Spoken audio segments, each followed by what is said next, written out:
సిందిగా మనవి చేస్తున్నాను.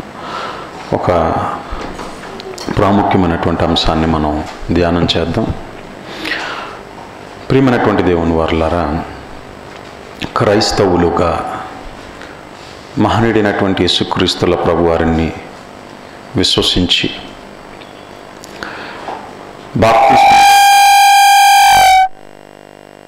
బాప్తిస్మము ద్వారా మన పాపములను కడుగుకొని దేవుడు కోరుకున్నటువంటి లక్షణాలను మనలో పెంపొందించుకుంటూ ఆయనకిష్టులుగా ఆయన అనుగ్రహించు లేదా ఆయన మనకు వాగ్దానం చేసినటువంటి నిత్య జీవాన్ని సంపాదించుకోవడానికి అర్హత పొందుకోగలుగుటకు లేదా అర్హతను సంపాదించుటకు లోకము నుండి ప్రత్యేకింపబడిన వారముగా లేదా చీకటిలో నుండి ఆశ్చర్యకరమైనటువంటి వెలుగులోనికి వచ్చినటువంటి పరిశుద్ధులుగా ఉండటానికి పిలువబడినటువంటి క్రైస్తవులమైనటువంటి మనం ఎలా ఉండాలి అనేటటువంటి విషయాలను మనం ఒక్కొక్కటిగా ధ్యానించబద్ధులమై ఉన్నాం. నూతన నిబంధన క్రిందకు వచ్చినటువంటి క్రైస్తవులుగా మరి సంఘముగా కూడుకుంటున్నటువంటి సంఘస్థులు కానివ్వండి, సంఘము కానివ్వండి, లేదా సంఘాలు కానీ ఎలా ఉండాలి, వాళ్ళ విధులు ఏమిటి, అంటే వాళ్ళ డ్యూటీస్ ఏంటి, అలాగే వాళ్ళ యొక్క బాధ్యతలు ఏంటి అని మనకి తెలిపేటటువంటి పాఠమే నూతన నిబంధన క్రైస్తవ్యం. ప్రియమైనటువంటి దేవుని వారులారా, అపోస్తుల కార్యములు 20వ అధ్యాయంలో మరి మనం చూసుకున్నట్లయితే అపోస్తుల కార్యములు 20వ అధ్యాయము అందులో పౌలు గారు ఆయన మిలేతు నుండి ఎఫెసునకు వర్తమానము పంపి సంఘపు పెద్దలను పిలిపించి మరి వారితో ఆయన చెప్తున్నటువంటి మాట 20వ అధ్యాయం 28వ వచనాన్ని మనం ఒకసారి 28, 29, 30 వచనాలను మనం ఒకసారి చదువుకుందాం. అపోస్తుల కార్యములు 20వ అధ్యాయం 28, 29, 30 వచనాలు నేను చదువుతున్నాను, చూడండి. దేవుడు తన స్వరక్తమిచ్చి సంపాదించిన తన సంఘమును కాయుటకు పరిశుద్ధాత్మ మిమ్మును దేనియందు అధ్యక్షులనుగా ఉంచెనో ఆ యావత్తు మందను గూర్చియు మీ మట్టుకు మిమ్మును గూర్చియు జాగ్రత్తగా ఉండుడి. ఎవరికి ఇస్తున్నాడు ఈ ఇన్స్ట్రక్షన్ అయ్యానంటే సంఘమును కాచేటటువంటి కాపరికి ఇస్తున్నటువంటి ఇన్స్ట్రక్షన్ అన్నమాట. కాపరులకు ఇస్తున్నటువంటి ఇన్స్ట్రక్షన్. ఎందుకు ఇస్తున్నాడు ఈ ఇన్స్ట్రక్షన్ అని అంటే 29వ వచనంలో చెప్తున్నాడు, చూడండి. నేను వెళ్ళిపోయిన తర్వాత క్రూరమైనటువంటి తోడేళ్ళు మీలో ప్రవేశించునని నాకు తెలియను, వారు మందను కనికరింపరు. అంటే సంఘమనగా ఏమండి, ఒక 4 గోడలు, ఓ స్లాబ్, కుర్చీలు, ఫ్యానులు ఇవి కాదండి. యేసుక్రీస్తుల ప్రభువారిని విశ్వసించి బాప్తిస్మం ద్వారా మన పాపంలోను కడుక్కొని ఒక క్రొత్త జన్మ దేవుని కొరకు బ్రతకటానికి ఇష్టపడి ప్రారంభించి మరి సంఘంగా మరి ఒక చోటన లేదా సమాజంగా ఒక చోటన కూడుకుంటున్నటువంటి మనమే ఒక మాటలో చెప్పాలంటే దేవుని ఆస్తి. మనల్ని గురించి మాట్లాడుతూ సంఘానికి ఒక కాపరి ఉండాలి అని అంటున్నాడు ఆయన. ఆ కాపరి కూడా ఎలా ఉండాలనంటే చాలా జాగ్రత్తగా ఉండాలి. దేని విషయంలో? మందను కాసేటటువంటి విషయంలో. ఎలాగైతే ఒక గొర్రెల కాపరి గొర్రెలను కాసేటటువంటి విషయంలో జాగ్రత్త వహించాలో, ఒకవేళ అజాగ్రత్తగా ఉంటే మరి క్రూరమైనటువంటి ఒక తోడేలు కానివ్వండి, లేకపోతే ఒక సింహము కానీ, లేకపోతే ఒక ఎలుగుబంటి కానీ, ఎలాగైతే మందలో ఉన్నటువంటి మరొక గొర్రెను ఎలాగైతే అవి ఈడ్చుకొని పోతాయో, అలాగే సాతాను సింహాసనం వెళుతున్నటువంటి మరి ఈ లోకము నుండి ప్రత్యేకింపబడి పరిశుద్ధులుగా ఉండటానికి, దేవుని యొక్క చిత్తాన్ని నెరవేర్చడానికి, దేవుడిచ్చేటటువంటి ఆ మహాలోకాన్ని సంపాదించుకోవటానికి చీకటిలో నుండి ఆశ్చర్యకరమైనటువంటి వెలుగులోనికి వచ్చినటువంటి వారిని మళ్ళీ తిరిగి లోకంలోనికి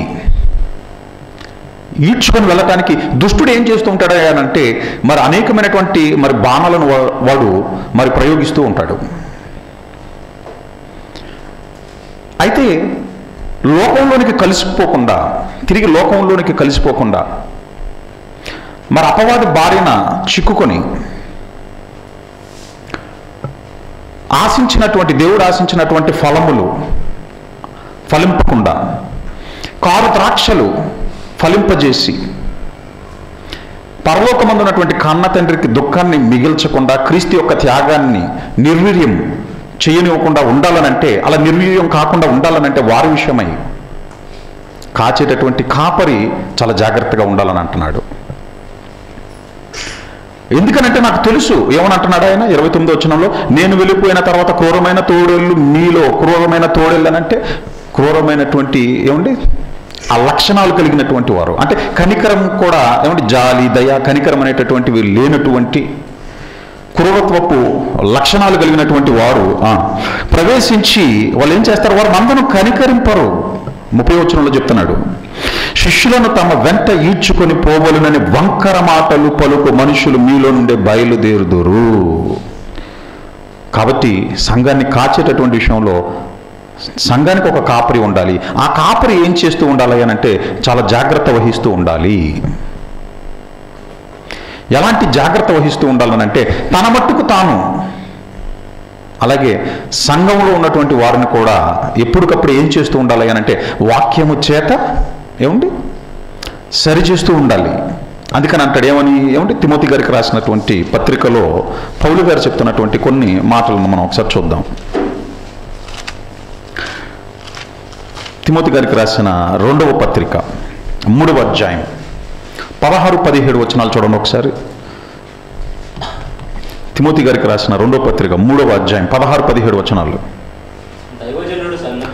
దైవజనుడు సన్నద్ధుడై ప్రతి సత్కార్యమునకు పూర్ణముగా సిద్ధపడి ఉండునట్లు దైవావేశము వలన కలిగిన ప్రతి లేఖనమును ఉపదేశించుటకును, ఖండించుటకును, తప్పు దిద్దుటకు, ఏమన్నా మాటలన్నీ మీరు అండర్లైన్ చేసుకోండి. అంటే ఒక కాపరి అతను ఏం చేయాలి అని అంటే ఏమండి ఉపదేశించుటకును, ఏమండి ఖండించుటకును, తప్పు దిద్దుటకును, నీతి యందు శిక్ష చేయుటకును ప్రయోజనకరమై ఉన్నది. తప్పు చేసినప్పుడు ఏమండి చెప్పాలి, అది తప్పని.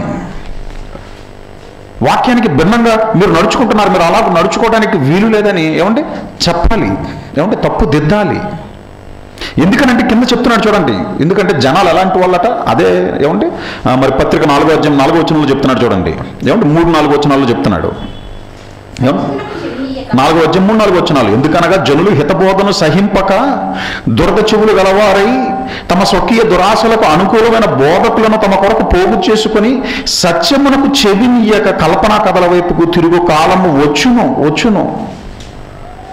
అందుకని అంటున్నాడు, నీవన్ని విషయములలో మితముగా ఉండుము, శ్రమపడుము, సువార్తకుని పని చేయుము, నీ పరిచర్యను సంపూర్ణముగా జరిగించుము.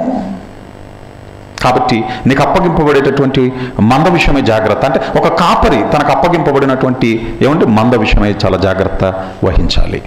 వాక్యంతో ఎప్పటికప్పుడే వాళ్ళని ఏం చేస్తూ ఉండాలి అని అంటే ఆధ్యాత్మికంగా బలపరుస్తూ ఉండాలి. తప్పు ఏమండి జరగకుండా వాళ్ళని వాక్యం ద్వారా ఎప్పటికప్పుడే ఏమంటే హెచ్చరిస్తూ ఉండాలి. అంతేకాదండి ఏమంటే పేతురు గారు రాసినటువంటి మొదటి పత్రికలో, పేతురు గారు రాసినటువంటి మొదటి పత్రిక 5వ అధ్యాయం అందులో 2వ వచనంలో ఏమని చెప్తున్నాడు చూడండి. పేతురు గారు రాసిన మొదటి పత్రిక 5వ అధ్యాయం 2వ వచనం, బలిమి చేత కాక దేవుని చిత్త ప్రకారము ఇష్టపూర్వకముగాను దుర్లాభాపేక్షతో కాక సిద్ధ మనసుతోనూ మీ మధ్యనున్న దేవుని మందను పై విచారణ చేయుచు దానిని కాయుడి. అంటే మీ ఇష్టంతో కాదు, దేవుని యొక్క చిత్తం ఏమిటో అది తెలుసుకున్నటువంటి వాణిగా ఏమని అంటున్నాడండి, దుర్లాభమును అపేక్షింపక సిద్ధ మనసుతో మీ మధ్యనున్నటువంటి దేవుని మందను మీరు జాగ్రత్తగా కాయాలి. ఇక అట్ ది సేమ్ టైం ఏమంటే కాపరికి చెప్తున్నటువంటి ఏమంటే ఆ జాగ్రత్తలతో పాటు ఇక విశ్వాసులైనటువంటి వారు, ఇక సంఘస్థులు వాళ్ళు ఎలాగ ఉండాలి అది కూడా చెప్తున్నాడు చూడండి. కింద ఏమంటే 5వ వచనంలో, ఏమంటే 3వ వచనంలో, మీకు అప్పగింపబడిన, అంటే కాపరికి చెప్తున్నాడు, మీకు అప్పగింపబడినటువంటి ఆ మంద పైన ప్రభు అయినట్టు ఉండక మందకు మాదిరులుగా ఉండాలి. బోధించే బోధకుడుగా నువ్వే ఆ వాక్యాన్ని గైకొనకపోతే, ఇంకా అలాంటప్పుడు ఆ వాక్యం వినేటటువంటి వారు వాళ్ళు ఎలా గైకొంటారు? యథా రాజా తదా ప్రజ అట. కాబట్టి బోధించేటటువంటి మందను కాచేటటువంటి కాపరిగా నీ విషయమై జాగ్రత్త. అది ఎలా ఉండాలి అంటే నీ ప్రవర్తన కానీ నీ మాట కానీ అది మాదిరిగా ఉండాలి, మాదిరిగా ఉండాలి అని అంటూ, ఇకపోతే కింద ఉన్నటువంటి విశ్వాసులతో ఏమని అంటున్నాడు చూడండి 5వ వచనంలో, చిన్నలారా మీరు పెద్దలకు లోబడి ఉండుడి, మీరందరూ ఎదుటివాని ఎడల దీన మనస్సును వస్త్రమును ధరించుకొని మిమ్మల్ని అలంకరించుకొనుడి. ఏమంటే ఏమనంటున్నాడు? మీరు ఎలా ఉండాలంటే మీ పెద్దలకు లేకపోతే మీ కాపరికి మీరు ఎలా ఉండాలంటే లోబడి ఉండాలి. ఎందుకనంటే అతడు మీ విషయమై ఎంతగానో ప్రయాసపడుతున్నాడు. మీ ఆత్మల విషయమై అతను లెక్క చెప్పవలసినటువంటి బాధ్యత అతని మీద ఉన్నది.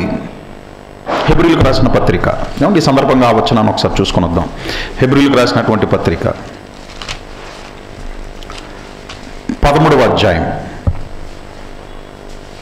17వ వచనం చూడండి. హెబ్రీయులకు రాసిన పత్రిక 13వ అధ్యాయం 17వ వచనం, మీ పైన నాయకులుగా ఉన్నవారు లెక్క ఒప్ప చెప్పవలసిన వారి వల్ల మీ ఆత్మలను కాయుచున్నారు. వారు దుఃఖముతో ఆ పని చేసిన ఎడల మీకు నిష్ప్రయోజనము గనక దుఃఖముతో కాక ఆనందముతో చేయునట్లు వారి మాట విని వారికి లోబడి ఉండుడి.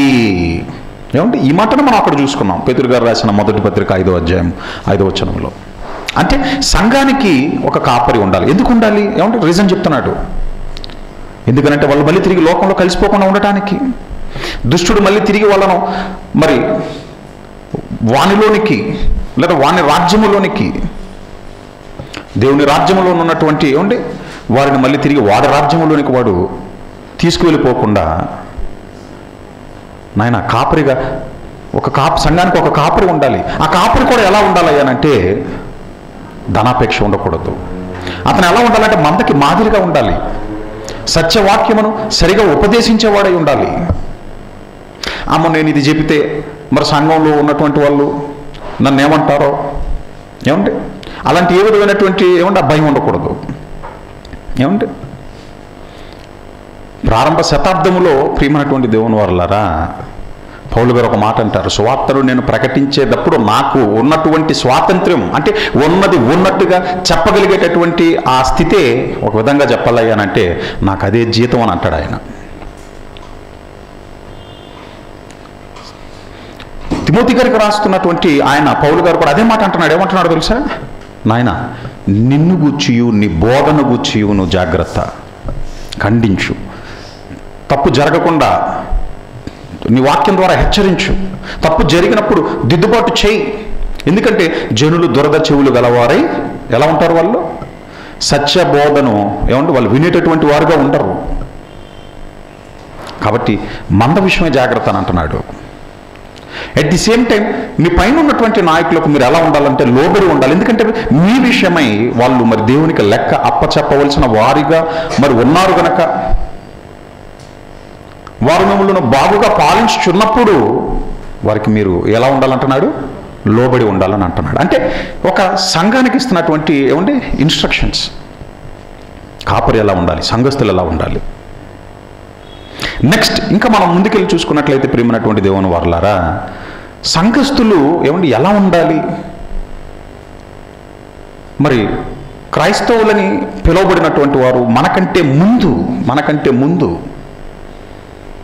మరి శరీరాలలో నివసించుచున్నటువంటి కాలములో క్రైస్తవులని పిలువబడినటువంటి మరి మనకి ముందటి తరాల వాళ్ళు, ఒక విధంగా చెప్పాలంటే ప్రారంభ శతాబ్దంలో ఉన్నటువంటి మరి క్రైస్తవులు అని పిలువబడినటువంటి వారు లేదా క్రైస్తవులని అనిపించుకున్నటువంటి వారు వాళ్ళు ఎలా ఉన్నారు? అపోస్తుల కార్యములు ఏమండి 2వ అధ్యాయం అపోస్తుల కార్యములు 2వ అధ్యాయము 42వ వచనం చూడండి. అపోస్తుల కార్యములు 2వ అధ్యాయం 42వ వచనం. వీరు అపోస్తుల బోధయందును సహవాసమందును రొట్టె విరుచుట ఎందును ప్రార్థన చేయుట ఎందును ఎడతెగక ఉండిరి. అంటే నిన్నే కదండి కూడుకున్నాం, మళ్ళీ కూడుకోవాలా? ఏమండి, మొన్నే కదా దేవుని కార్యక్రమాన్ని జరిగించాం, అందుకోసం మరి ఇంత అమౌంట్ మనం ఇవ్వటం జరిగింది, మళ్ళీ ఇవ్వాలా? ఏమండి, అలా లేదండి. వాళ్ళు ఎలా ఉన్నారట? సహవాసమందును రొట్టె విరుచుట ఎందును, ఏమండి, ప్రార్థించుట ఎందును, అపోస్తుల బోధ ఎందును వాళ్ళు ఎలా ఉన్నారనంటే ఎడతెగక అంటే ఏమండి, కంటిన్యూ. అలా ఉండటం మూలంగా ఏమంటే వాళ్ళు ఏ స్థితికి చేరుకున్నారో ఏమంటే 45వ వచనంలో చెప్తున్నారు చూడండి. 44-45 వచనాలు. విశ్వసించిన వారందరూ ఏకముగా కూడి తమకు కలిగినదంతయు సమిష్టిగా ఉంచుకొనిరి. ఏమంటే 46వ వచనంలో ఒక మాట ఉంటుందండి, మరియు వారు ఏక మనస్కులై. ఈ మాటను మీరు అండర్లైన్ చేసుకోండి. వారు ఏక మనస్కులై. వాళ్ళు ఎందుకు ఏక మనస్కులై ఉన్నారు? ఏక మనస్కులై అంటే దాని అర్థం ఏంటి? ఏమండి, అందరి మనస్సుల్లో ఒకటే ఉంది. మీకు పాయింట్ అర్థమవుతుందో లేదో? ఏక మనస్కులై అని అంటే ఏమంటే మా మనసులో నేను ఏదైతే అనుకుంటున్నానో మీరు కూడా అదే అనుకుంటున్నారు అనుకోండి. మీ మనసులో మీరు కూడా అదే అనుకుంటున్నారు అనుకోండి. అప్పుడు మనం ఎలా ఉన్నట్టు చెప్పండి? ఏక మనస్కులై. ఏమండి, నేను కూడా అలాగే అనుకున్నానండి. అప్పుడప్పుడు మనం మాట్లాడేటప్పుడు నేను కూడా యాజ్ ఇట్ ఈజ్ అలాగే అనుకున్నాను అని అంటాం మనం. అంటే ఏంటి దాని అర్థం? మీరు ఏదైతే అనుకుంటున్నారో మీ మనసులో, నేను కూడా నా మనసులో అదే అనుకుంటున్నాను అంటే దాని అర్థం ఏంటి? ఇరువురు ఏక మనస్కులయ్యారని దాని అర్థం. మీ పాయింట్ అర్థమవుతుందో లేదో? అంటే మీకు అర్థం అవటానికి ఒక ఉదాహరణ చెప్పాను. ఇప్పుడు వాళ్ళు ఏమంటే అపోస్తుల బోధ ఎందును, ఏమంటే సహవాసమందును, రొట్టె విరుచుట ఎందును, ప్రార్థించుట ఎందును ఎడతెగక ఉన్నారు గనుక ఏమంటే వాళ్ళు ఏక మనస్కులై ఉన్నారు. అంతే కదండి? ఏమండి, నేను మీ మధ్యకు వస్తున్నప్పుడు, మీతో ఉంటున్నప్పుడు, మీతో ఇంటరాక్ట్ అవుతున్నప్పుడు, మీరు ఏదన్నా నాకు చెప్తున్నప్పుడు నేనేం చేస్తాను చెప్పండి? ఇక్కడ పరిస్థితులు ఏంటో నాకు తెలుసు, అవునా కాదా? స్థితిగతులు, పరిస్థితులు ఏమండి మరి ఒక్కొక్కరి గురించి తెలిసినప్పుడు నేనేం చేస్తానయ్యానంటే ఏమండి మీరు చెప్పేటటువంటి దానికి నేనేం చేస్తాను? అలాగేనండి, అలాగే చేద్దాం. మనం ఉన్నటువంటి స్థితిని బట్టి, మన సామర్థ్యాన్ని బట్టి మనం ఈ కార్యక్రమాన్ని మనం చేయగలం. ఏమండి, అలా కాకుండా ఏమంటే నేను ఒక 6 నెలలకో సంవత్సరానికో మీ మధ్యకు వస్తున్నాను అనుకోండి. అప్పుడు మీరు ఏదన్నా చెప్పారనుకోండి, అప్పుడు మీరు చెప్పేదానికి నేను ఏకీభవిస్తానా? ఏకీభవించను. నేనే కదండి, ఎవరైనా అంతే. కారణం ఏంటి? ఈ 6 నెలల్లో ఇక్కడ ఏం జరిగిందో నాకేమన్నా తెలుసా? ఇక్కడ స్థితిగతులు ఏమన్నా నాకు తెలుసా? తెలియదు కదా. కాబట్టి మీరు ఏదైనా చెప్తే నేనేమంటాను? అలా ఎందుకు, ఇలా ఎందుకు చేయకూడదు, అలా ఎందుకు చేయకూడదు? మీకు అర్థమవుతుంది పాయింట్? సహవాసం యొక్క ప్రాముఖ్యత ఏమంటే మీరు తెలుసుకోవాలి. బోధ ఎందును, సహవాసం ఎందును, రొట్టె విరుచుట ఎందును, ప్రార్థన ఎందును ఎడతెగక ఉన్నారు గనక ఫలితం ఏంటంటే ఏక మనస్కులు అయిపోయారు వాళ్ళు. అంటే అంతర్ మనస్సులో ఒకటే ఉంది. ఏక మనస్కులైనటువంటి వాళ్ళు చివరికి ఏం చేశారయ్యానంటే అది చెప్తున్నాడు చూడండి 45వ వచనంలో. ఇదియు గాక వారు తమ స్థిరాస్తులను అమ్మి అందరికీ వారు అక్కర కొలది పంచిపెట్టిరి. ఏమండి, అంటే వాళ్ళకున్నది ఏమంటే ఉన్నవాడు ఏమంటే మరి కూడుకుంటున్నప్పుడు లేనటువంటి వారిని, తోటి సహోదరుడు ఏమంటే లేక బాధపడుతున్నప్పుడు, ఏమంటే ఆహారం లేక బాధపడుతున్నప్పుడు ఏమంటే వాడికి కలిగి ఉన్న దానిలో ఏమంటే అమ్మేసి మరి వాడు ఏం చేస్తున్నారు? తీసుకొచ్చి తీసుకోండి. మీకు అర్థమవుతుందో లేదో? ఇక మనలో ఎక్కువ తక్కువ అనేది ఏం లేదు, మన అందరం సమానం. ప్రారంభ శతాబ్దంలో అలా ఉన్నారండి వాళ్ళు, క్రైస్తవులైనటువంటి వాళ్ళు. మనం చదువుకుంటున్నటువంటి ఏమంటే ఆ వాక్యం ఏమంటే అదే చెప్తుంది చూడండి 44వ వచనంలో. విశ్వసించిన వారందరూ ఏకముగా కూడి తమకు కలిగినదంతయు సమిష్టిగా ఉంచుకొనిరి. అపోస్తుల కార్యములు 4వ అధ్యాయము ఏమంటే 33, 34, 35 వచనాల్లో కూడా ఏమంటే ఇదే కనపడుతుందండి మనకి. ఏమంటే 34, 35 వచనాలు. భూములనైనను ఇండ్లనైనను కలిగిన వారు వాటిని అమ్మిన వాటి వెల తెచ్చి అపోస్తుల పాదముల వద్ద పెట్టుచూ వచ్చిరి. 35వ వచనం. వారు ప్రతివానికి వాని అక్కర కొలది పంచిపెట్టిరి గనుక వారిలో ఎవనికి కొదువలేకపోయేను.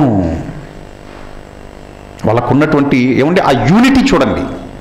ఏం కనపడుతుంది చెప్పండి? సంఘస్థుల మధ్య ఏం కనపడుతుంది? ఏక మనస్కులై ఉన్నారు. వాళ్ళకున్న వాటిని ఏమంటే అమ్మి అపోస్తుల పాదముల యొద్దకు తీసుకొస్తున్నారు.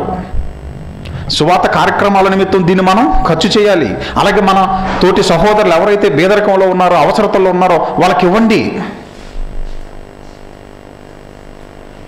సంఘం మధ్య మనకు కనపడుతుంది ఏంటి అని అంటే ఐక్యమత్యత. ఏమంటే ఐక్యం, యూనిటీ, ఐక్యత కలిగి ఉన్నారు. అట్ ది సేమ్ టైం ప్రియమైనటువంటి దేవుని వారలారా, ఈ ఐక్యత జాగ్రత్తగా ఉండాలి. ఈ ఐక్యత ఏమంటే ఒక సంఘములో ఉన్నటువంటి వారి మధ్యనే కాదండి, సంఘాల మధ్య కూడా ఐక్యత కనబడుతుంది. మీరు పరిశీలించాలి కానీ పరిశుద్ధ గ్రంథాన్ని స్టెప్ బై స్టెప్ వెళ్తున్నాం మనం, స్టెప్ బై స్టెప్.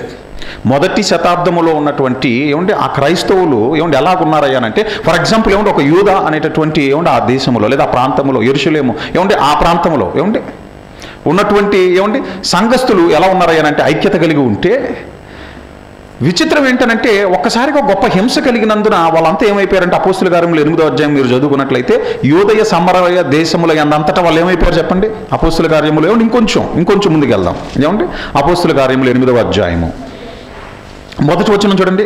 ఆ కాలమందు యెరూషలేములోని సంఘమునకు గొప్ప హింస కలిగినందున అపోస్తులు తప్ప అందరూ యూదయ సమరయ దేశముల యందు చెదరిపోయిరి. ఎందుకు? ఒక హింస కలవగా ఏమంటే ఇక అక్కడ ఉండలేని పరిస్థితి, ఇక ఉండలేనటువంటి ఆ పరిస్థితి వాటిల్లినప్పుడు వాళ్ళు ఏం చేశారయ్యానంటే ఏమంటే మరి యూదయ సమరయ దేశముల యందు అంతటా చెదిరిపోయారు. మరి చెదిరిపోయిన వాళ్ళు ఏం చేస్తున్నారు చూడండి, 4వ వచనంలో. చెదిరిపోయిన వాళ్ళు 4వ వచనంలో ఏం చేస్తున్నారు చూడండి. కాబట్టి చెదిరిపోయిన వారు సువార్త వాక్యమును ప్రకటించుచు సంచారము చేసిరి. ఏమండి, చెదిరిపోయారేమో కానీ పరిస్థితులను బట్టి, వారికి కలిగినటువంటి గొప్ప హింసను బట్టి, లేకపోతే వాళ్ళకి కలిగినటువంటి శ్రమను బట్టి ఏమంటే ఒకటిగా ఉన్నటువంటి వాళ్ళు ఏమంటే ఇంకా అక్కడ ఉండలేని పరిస్థితి వచ్చేసింది. ఎందుకనంటే ఒక పక్కన పౌలు గారు ఏం చేస్తున్నారు చెప్పండి, స్త్రీ అని పురుషులు అనేటటువంటి భేదం లేకుండా వాళ్ళందరినీ చెరసాలకు వీడ్చికెళ్ళటం, ఏమంటే గొప్ప హింస వచ్చేసింది. ఇక ఫలితం ఏంటయ్యానంటే ఏమంటే ఇక ఆ ప్రాంతాన్ని వదిలిపెట్టవలసినటువంటి పరిస్థితి. వదిలిపెట్టి వేరొక ప్రాంతానికి వెళ్ళిన తర్వాత కూడా ఏమండి ఆ ప్రాంతంలో ఉంటే పోయేది. ఏమండి లేదా అక్కడ ఉన్న వాళ్ళందరినీ వదిలేసాం, మా ఊరిని వదిలేసి వచ్చాను, నా వాళ్ళందరినీ వదిలేసి వచ్చాను ఏమండి అని కూర్చొని బాధపడుతున్నారు చెప్పండి? లేదండి. క్రైస్తవుడిగా ఒక బాధ్యత ఉంది. అదేంటి? దేవుడు అక్కడ నుండి ఈ ప్రాంతానికి తీసుకొచ్చాడనంటే ఇక్కడ ఏదో దేవుని చిత్తం నా పట్ల ఏదో ఉంది, ఇక్కడ ఈ ప్రాంతంలో దేవుని సువార్తను మనం ప్రకటింపబద్దులమై ఉన్నాం. అంటే చెదరిపోయిన ఏమంటే దేనిని ఆపలేదు చెప్పండి వాళ్ళు? సువార్త ప్రకటన అనేటటువంటి దానిని వాళ్ళు ఆపలేదు. ఇలా వెళ్తున్నటువంటి క్రమంలో ఏమంటే వాక్యం విస్తరిస్తున్నటువంటి క్రమంలో అపోస్తుల కార్యములు 11వ అధ్యాయానికి వచ్చేసేయండి. అపోస్తుల కార్యములు 11వ అధ్యాయము అందులో 26వ వచనం చూడండి. అంతియోకియా అనేటటువంటి ఒక ప్రాంతంలో మరి చాలామంది ఏమంటే యేసుక్రీస్తు ప్రభువుని విశ్వసించటం, వాళ్ళు మరి బాప్తీసం తీసుకొని ఏమంటే వాళ్ళు మొట్టమొదటిగా ఒక మాట ఉంటుంది చూడండి. అపోస్తుల కార్యములు 11వ అధ్యాయం 26వ వచనం. వారు కలిసి ఒక సంవత్సరం అంతయు సంఘములో ఉండి బహుజనులకు వాక్యమును బోధించిరి. అంటే పౌలు గారు, బర్నబా గారు. మొట్టమొదట అంతియోకియాలో శిష్యులు క్రైస్తవులు అనబడిరి. అంటే అక్కడ కూడా క్రీస్తుని విశ్వసించిన వాళ్ళు ఉన్నారా? క్రీస్తుని విశ్వసించిన వాళ్ళు ఉన్నారు. మరి ఇప్పుడు ఈ అంతియోకియాలో ఉన్నటువంటి ఈ సంఘానికి ఇప్పుడు ఎవరు వచ్చారో చూడండి 27వ వచనంలో. ఏమంటే ఇంతగా అంతియోకియా ఎక్కడనంటే ఏమంటే మీరు పౌలు గారు ఏమంటే బైబిల్ వెనకాల అపోస్తుడైనటువంటి మరి పౌలు గారు ప్రయాణం చేసినటువంటి ప్రదేశంలో మీరు చూసుకున్నట్లయితే చివరాఖరికి వెళ్ళిపోతే ఏమండి అందులో పౌలు గారు ప్రయాణించిన ప్రదేశంలో మీరు చూసుకున్నట్లయితే అరబియా పైన యెరూషలేము అని ఉంటుంది. ఈ యెరూషలేముకు పైన మీరు చూసుకుంటే దమస్కు అని ఉంటుంది. దమస్కు పైన అంతియోకియా అని కనబడుతుంది చూడండి. సెలుకైకు కింద కనిపించిందండి మీకు? ఏమంటే ఇప్పుడు ఈ అంతియోకియాకు ఎవరు వచ్చారట చూడండి. ఇప్పుడు దాన్ని చూశారు కదా, దాన్ని మనసులో పెట్టుకుని ఇప్పుడు 27వ వచనం చూడండి. ఆ దినముల యందు ప్రవక్తలు యెరూషలేము నుండి అంతియోకియాకు వచ్చిరి. ఎక్కడి నుండి ఎక్కడికి వచ్చారు చెప్పండి? యెరూషలేము నుండి అంతియోకియాకు వచ్చారు ప్రవక్తలు. ఓకే. ఇప్పుడు 28వ వచనంలో ఏం జరిగిందో చూడండి. వారిలో అగబు అని ఒకడు నిలువబడి భూలోకమందంతటా గొప్ప కరువు రాబోచున్నదని ఆత్మ ద్వారా సూచించాను. అది క్లౌదియ చక్రవర్తి కాలమందు సంభవించాను. 29వ వచనం. ఎప్పుడైతే అగబు అనేటటువంటి ప్రవక్త ప్రవచించాడో జరగబోయేటటువంటి దానిని, ఫ్యూచర్లో జరగబోయేటటువంటి దానిని ఎప్పుడైతే ఇలాగ దేవుడు బయలుపరుస్తున్నాడు, ఇలా జరగబోతుంది, ఇలా రాబోతుంది ఒక కరువు అని ఎప్పుడైతే ఏమండి ప్రకటించాడో వెంటనే ఏం జరిగిందో చూడండి ఒకసారి. అప్పుడు శిష్యులలో ప్రతివాడును తన శక్తి కొలది యూదయలో కాపురమున్న సహోదరులకు సహాయము పంపుటకు నిశ్చయించుకొనెను. ఎందుకంటే ఇక్కడ ఆలోచించదగ్గ పాయింట్ ఏంటంటే మనం ఉంటుంది అంతియోక్యలో కదా, మనం ఎందుకు మరి యెరూషలేములో ఉంటున్నటువంటి వాళ్ళకు మనం ఎందుకు సాయం చేయాలి అని అనుకోలేదండి. మీకు పాయింట్ అర్థమవుతుందో లేదో? విశ్వసించిన వారు ఏకమనస్కులై వాళ్ళు ఏం చేశారు చెప్పండి? ఐక్యత కలిగి సమిష్టిగా ఏమండి వాళ్ళకున్నదాన్ని అంతటిని వాళ్ళు పంచుకొని ఏమండి వాళ్ళు ఉంటే, అంటే సంఘస్థుల మధ్య ఎలా ఉంది చెప్పండి? ఐక్యత. ఇక సంఘాల మధ్య ఎలా ఉంది చెప్పండి? సంఘాల మధ్య కూడా ఐక్యత. ఒక సంఘానికి ఒక ఉపద్రవం రాబోతుందని మరొక సంఘానికి తెలిసిన వెంటనే వాళ్ళు ఏం చేస్తున్నారు చెప్పండి? వెంటనే ఇమ్మీడియట్గా పౌలు గారు, బర్నబా గారు అక్కడ ఉన్నటువంటి సంఘానికి ఏదో ఒక గొప్ప ఉపద్రవం రాబోతుందని, ఏదో ఒక కష్టం రాబోతుందని, ఒక ఆపద రాబోతుందని మేము విన్నాం. ఇదిగో ఈ ఆపద లేకపోతే ఈ ఉపద్రవం, ఈ కరువు వచ్చినప్పుడు అక్కడ ఉన్నటువంటి మరి క్రీస్తుని విశ్వసించినటువంటి ఇదిగో మన సహోదరులు వాళ్ళు ఇబ్బంది పడకూడదు. కరువు వలన ఇదిగో మరి ఆకలి చావులు అనేవి ఉండకూడదు. అక్కడ మన సహోదరులను ఆదుకోవలసినటువంటి బాధ్యత మన మీద ఉంది. ఏమండి వీళ్ళు ఉన్నది ఎక్కడ చెప్పండి? అంతియోక్యలో. అక్కడ కరువు రాబోతుంది ఎక్కడ చెప్పండి? ఏమండి కరువు వలన ఎవరు ఎఫెక్ట్ అవ్వబోతున్నారని ఏమంటే వాళ్ళు గమనించారు చెప్పండి? ఈ యెరూషలేము అనేటటువంటి ప్రాంతంలో ఉన్న వాళ్ళు ఎఫెక్ట్ అవ్వకూడదు, మన సహోదరులు ఎఫెక్ట్ అవ్వకూడదు. మేము ఏ యేసునైతే సురక్షకుడిగా అంగీకరించామో వాళ్ళు కూడా ఆ యేసునే సురక్షకుడిగా అంగీకరించారు. మేము ఏ యేసునామాన్ని బాప్తీసం తీసుకున్నామో వాళ్ళు కూడా ఆ యేసునామాన్ని బాప్తీసం తీసుకున్నారు. మేము ఎవరిని విశ్వసించామో వాళ్ళు కూడా ఆయననే విశ్వసించారు. మా గమ్యం ఏంటి? పరలోకం. వాళ్ళ గమ్యం కూడా పరలోకం. మనమంతా ఒకటే. ఏమండి వాళ్ళలో ఉన్నటువంటి ఆ భావన వెంటనే ఏం చేశారు చూడండి 30వ వచనంలో, అలాగు చేసి అంటే సహోదరులకు సహాయము పంపుటకు నిశ్చయించుకొనెను. అలాగు చేసి బర్నబా పౌలను వారి చేత పెద్దల యొద్దకు దానిని పంపిరి. వెంటనే ఏం చేశారు అనంటే ఏమండి వాళ్ళకు ఉన్నటువంటి దానిలో వాళ్ళ సామర్థ్యం కొలది ఏమండి ఎవరెవరు ఎంత ఇస్తారో మరి ఇవ్వమని అంటాం. ఏమండి మరి వచ్చినటువంటి అమౌంట్ని ఎవరికి ఇచ్చి పంపుతున్నారు చెప్పండి? బర్నబా గారికి, పౌలు గారికి. ఎందుకంటే బర్నబా గారు ఏంటి ఎలాంటి ఆయన చెప్పండి? ఆయనకున్న భూములను ఆయన ఏం చేశాడట? అమ్మి అపోస్తుల పాదముల యొద్దకు తెచ్చిన ఆయన. ఇక పౌలు గారు ఎలాంటి ఆయన చెప్పండి? ఎవరికి పడితే వాళ్ళకి ఇవ్వట్లేదండి. ఎవరికి ఇస్తున్నారు? పౌలు గారికి, బర్నబా గారికి ఇచ్చి పంపుతున్నారు. ఎందుకని? ఒక ఆయనేమో తనకున్నటువంటి చరసరాస్తులను ఒక విధంగా చెప్పాలంటే భూములను అన్నిటినీ అమ్మేసుకున్న అపోస్తుల పాదములకు ఏమండి మరి డబ్బు తీసుకొచ్చిన ఆయన ఒక ఆయన అయితే, మరొక ఆయన సమస్తమును ఏం చేశాడు చెప్పండి? నష్టముగా ఎంచుకొని పెంటతో సమానంగా భావిస్తున్నటువంటి మరొక ఆయన పౌలు గారు. వాళ్ళిద్దరికీ ఇచ్చి ఏమండి ఈ అమౌంట్ అక్కడికి చేరాలి, అక్కడ ఉన్నటువంటి మన సహోదరులకు ఏ విధమైనటువంటి ఇబ్బంది కలగకూడదు. ఈ కరువు కాలంలో, ఈ కష్టకాలంలో వాళ్ళని మనం ఆదుకోవాలి. ఏమండి ఇలాగా తర్వాత ఏమండి సువార్త ప్రకటన అనేది ఆయా చోట్లకు వ్యాపించిన తర్వాత ఒక సంఘం మరొక సంఘానికి ఏమండి మాదిరిగా కనపడుతుంది. మనకి ఒక సంఘం మరొక సంఘానికి మాదిరి అవుతుంది, లేదా మరికొన్ని సంఘాలకు మాదిరి అవుతుంది. దేని విషయంలో? ఇచ్చేటటువంటి విషయంలో, సహోదరులకు సహాయపడేటటువంటి విషయంలో. అలాగే శ్రమలలో ఏమండి శ్రమలను తట్టుకొని ఏమండి దేవుడిలో నిలబడేటటువంటి విషయంలో. ఏమండి ఉదాహరణకి ఏమంటే పౌలు గారు తెస్సలోనికీయులకు రాస్తున్నటువంటి పత్రికలో ఏమండి ఏమని రాస్తున్నారో చూడండి. తెస్సలోనికీయులకు రాసినటువంటి మొదటి పత్రిక 1వ అధ్యాయము అందులో 6వ వచనం. ఏమంటే పౌలు గారు తెస్సలోనికలో ఉన్నటువంటి ఏమండి ఆ ప్రాంతంలో ఉన్నటువంటి మరి సంఘానికి పత్రికను రాస్తూ ఏమని అంటున్నారు? 7వ వచనంలో ఏమంటే 6వ వచనం, పరిశుద్ధాత్మ వలన కలుగు ఆనందముతో గొప్ప ఉపద్రవమందు మీరు వాక్యమును అంగీకరించిరి. గొప్ప ఉపద్రవమందు మీరు వాక్యమును అంగీకరించిరి. మమ్మును తర్వాత ఏమంటున్నాడు చూడండి, మమ్మును ప్రభువుని పోలి నడుచుకున్న వారైతిరి. మేము ఎలా నడుచుకుంటున్నామో మీరు బాగా చూశారు. మమ్మును అలాగే ప్రభువును మీరు పోలి నడుచుకున్న వారైతిరి. 7వ వచనంలో ఏమంటున్నాడు చూడండి, కాబట్టి మాసిదోనియాలోను అకయలోను విశ్వాసులందరికీ మాదిరైతిరి. ఎన్నో శ్రమలు మీకు వచ్చాయి, అయినా సరే మీరు క్రీస్తుని విడిచిపెట్టలేదు. మీరు మిగిలిన సంఘాలకి మాదిరిగా ఉన్నారు. శ్రమలలో కూడా విస్తరించడానికి క్రైస్తత్వం ఏమండి విస్తరించడానికి ప్రారంభ శతాబ్దంలో వాళ్ళకి ఎదురైనది ఏంటయ్యానంటే అడుగడుగున శ్రమలేనండి. అడుగడుగున శ్రమలే. ఆ శ్రమల వలన ఏమండి చెప్తున్నాడు పౌలు గారు తెస్సలోనికలో ఉన్నటువంటి విశ్వాసులకు ఏంటనంటే మీరు ప్రభువుని విడిచిపెట్టలేదు, మీరు ధైర్యంగా నిలబడ్డారు ఆయన కోసం. అది మిగిలిన సంఘాలకు ఎలా ఉందంటున్నాడు ఆయన? ఒక విధంగా చెప్పాలంటే మీరు మిగిలిన సంఘాలకి మాదిరయ్యారు.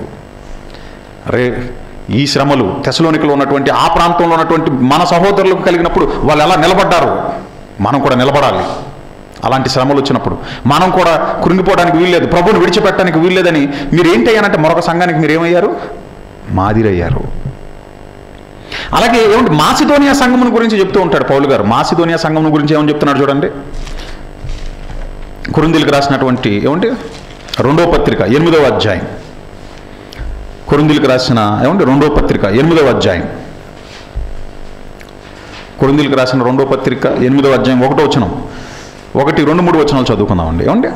సహోదరులారా, మాసిదోనియా సంఘములకు అనుగ్రహింపబడి ఉన్న దేవుని కృప ఒక విధంగా చెప్పాలంటే దేవుడు వాళ్ళకి ఇచ్చినటువంటి ఒక గిఫ్ట్, గొప్ప గిఫ్ట్ ఏంటంటే అది మీకు తెలియజేయుచున్నాము, మీకు చెప్పాలి నేను అని అంటున్నాడు. కొరింథీ సంఘానికి ఏమండి పత్రికను రాస్తూ మాసిదోనియా ఏమండి ఆ ఫిలిప్పీ సంఘాన్ని గురించి మీకు చెప్పాలి నేను అని ఏమని అంటున్నాడు చూడండి 2వ వచనంలో.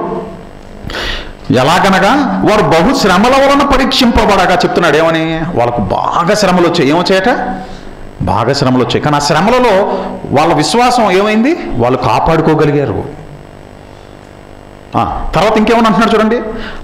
అత్యధికముగా సంతోషించిరి అంటే శ్రమలను బట్టి వాళ్ళు ఏం చేశారట? సంతోషించారట. ఏమంటే శ్రమలను బట్టి ఎవరైనా సంతోషిస్తారా చెప్పండి? శ్రమ వస్తే మనం ఏమైపోతాం చెప్పండి? కృంగిపోతాం. పైపెచ్చి ఏమనుకుంటా, అబ్బా ఈ శ్రమ నాకే రావాలా, దేవుడికి నేనే దొరికానా పరీక్షించడానికి. ఏమండి? శ్రమలు వచ్చినప్పుడు ఎప్పుడు ఏమంటే సంతోషపడాలి. ఎందుకో తెలుసా? వచ్చేటటువంటి శ్రమ ఏమండి అది మనల్ని ఏమండి మరింతగా దేవునిలో ఏమండి మెరుగు చేయడానికి, మనం అభివృద్ధి చెందడానికి అన్న విషయం ఎప్పుడు మీరు మర్చిపోకూడదు. మీకు అర్థమవుతుందో లేదో? కొన్ని శ్రమలు ఒక విధంగా చెప్పాలంటే ప్రియమైనటువంటి దేవుని వల్ల మన మంచికే, మనం ఆధ్యాత్మికంగా ఏమంటే మరింత బలపడటానికి.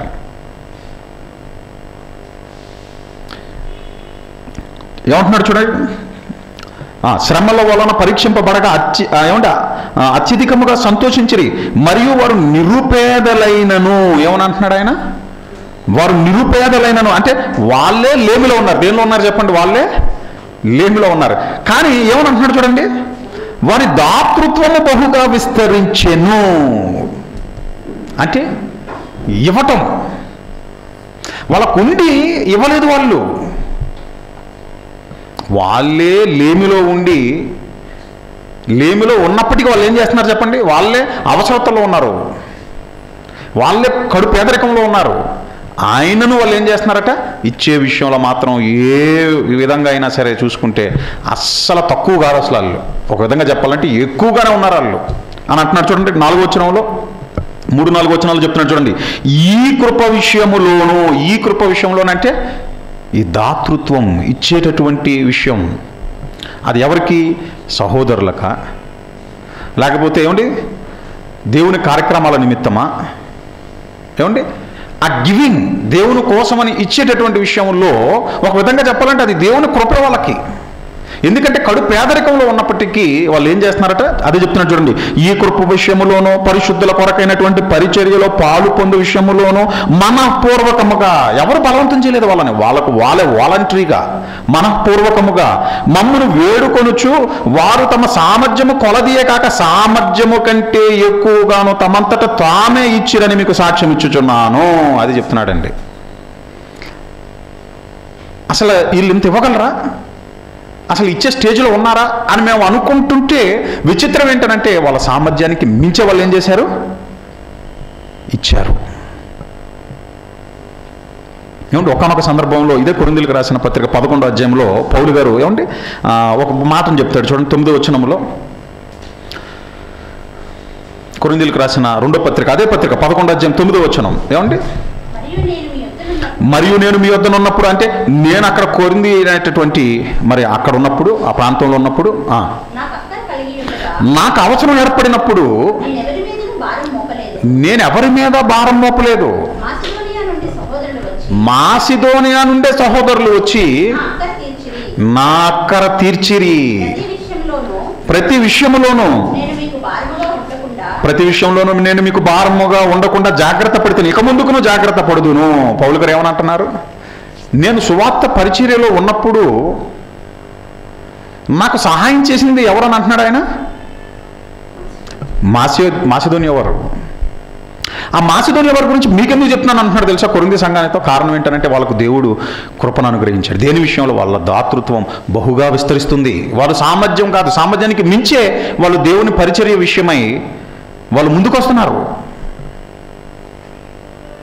అంటే ప్రియమైనటువంటి దేవుని వారలారా, సంఘాల మధ్య ఐక్యత మాత్రమే కాదండి, సంఘాల మధ్య ఎలా ఉంది అని అంటే దాతృత్వం, అంటే ఇచ్చేటటువంటి విషయంలో ఒక సంఘం మరొక సంఘానికి ఎలా ఉంది చెప్పండి? ఇన్స్పిరేషన్గా ఉంది, మాదిరిగా ఉంది.